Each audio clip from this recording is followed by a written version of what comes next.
This is the infamous island known as Little St. James, or more commonly, Epstein Island. Spread across 72 acres, the island was equipped with every imaginable luxury, from lavish resorts and private docks to libraries and a private cinema. The world's most powerful and influential figures were frequent visitors here, but the dark truth is that behind the facade of parties and vacations, underage children were being exploited. Reports claim that the island also contained underground tunnels, allegedly built for a specific purpose. Some believe these tunnels were used by staff to move unseen, while others say they served as escape routes exclusively for elite guests. The ones who suffered the most were young girls and their parents. Yet upon hearing the names of the powerful people involved, no one dared to speak out, at least not for many years.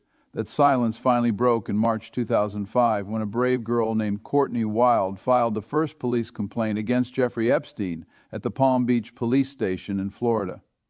The evidence uncovered by police, the FBI, and other investigative agencies was horrifying.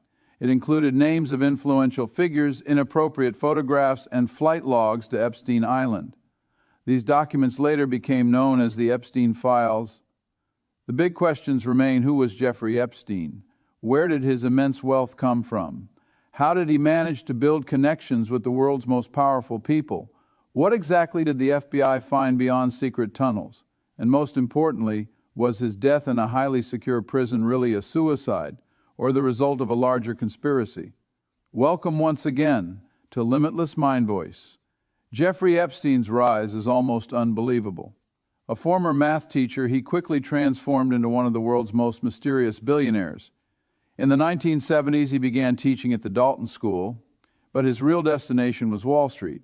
He gained the trust of billionaires like Leslie Wexner, the owner of Victoria's Secret, and began managing their wealth. Massive commissions and elite friendships followed. From New York to Florida, Epstein built a real estate empire. But behind this glittering lifestyle was a horrifying reality. Using his power and money, Epstein preyed on underage girls, Manhattan's largest private mansion, a 75,000-acre ranch in New Mexico, luxury apartments in Paris. His life looked like a dream. But his real kingdom was in the Caribbean, Little St. James Island. To reach it, Epstein used his private jet, infamously nicknamed by the media the Lolita Express.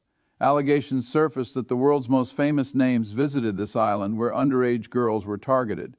Epstein's circle included not just money, but immense power. Bill Clinton reportedly flew on Epstein's jet 26 times, including international trips. Donald Trump was once Epstein's neighbor and friend in the 1990s, though they later fell out. Trump claimed he always refused to visit the island.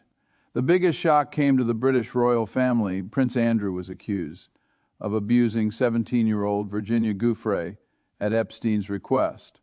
A photograph of Giuffre with Prince Andrew went viral worldwide.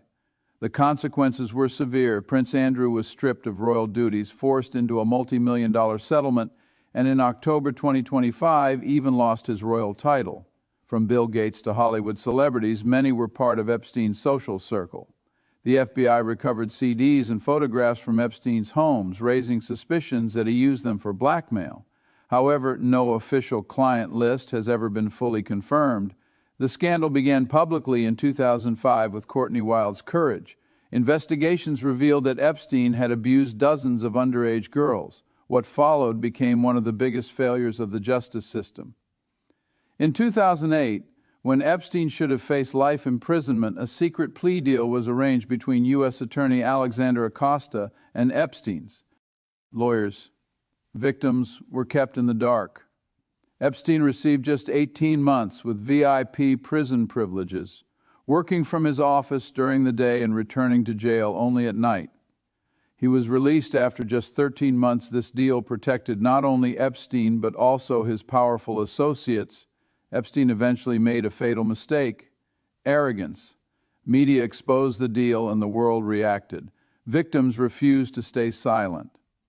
In 2009, Virginia Giuffre filed a civil lawsuit accusing Epstein and Ghislaine Maxwell of forcing her to have sex with powerful men. Maxwell, Epstein's girlfriend, played a central role, recruiting underage girls, luring them with money and fake job offers. In 2018, journalist Julie K. Brown published Perversion of Justice, exposing how the system protected Epstein. The report caused outrage. On July 6, 2019, Epstein was arrested again. Bail was denied. Powerful people feared he would name names. But before the trial began, on August 10, 2019, Epstein was found dead in his cell in New York's most secure prison. Officials ruled it a suicide, yet everything about that night was suspicious. CCTV cameras malfunctioned. Guards fell asleep. Epstein was removed from suicide watch. The public slogan echoed worldwide, "Epstein didn't kill himself."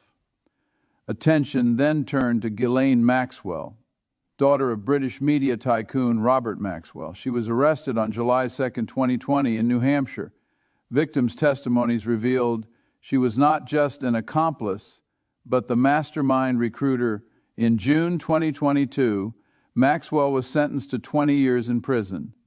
The judge declared it punishment for crimes against children.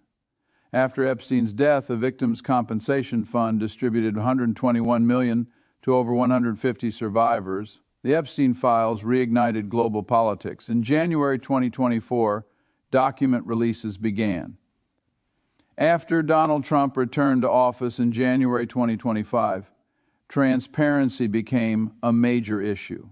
In February 2025, Attorney General Pam Bondi claimed the client list was on her desk, but the first release disappointed the public. The real shock came in November 2025, when both U.S. political parties passed the Epstein Files Transparency Act, setting December 19, 2025, as the final deadline. Emails released later revealed Maxwell using the code name The Invisible Man, later linked to Prince Andrew. Over 20,000 pages of emails surfaced. New records suggested Trump flew on Epstein's jet more times than previously admitted, though the White House denied wrongdoing. By December 19, 30,000 pages were released, yet over 1 million pages remained sealed. The most controversial structure on the island was a blue and white temple-like building. While nothing illegal was found inside, its presence raised many questions. The FBI confirmed underground structures and tunnels, though their purpose remains unclear. CCTV cameras covered every corner of the island for security or blackmail. A helipad with a strange symbol, unusual statues, and hormonal medications were also discovered. If Epstein were alive, many secrets would already be exposed. That may be why he was silenced. The Epstein files are still unfolding. More names may be revealed. More faces may face justice. Jeffrey Epstein's story proves one thing: money and power can hide crimes, but they cannot erase them. Justice may be slow, but when it strikes, even the tallest towers of arrogance collapse. We hope you like this Limitless MindVoice video. Thank you for your love and comments. See you in the next powerful video.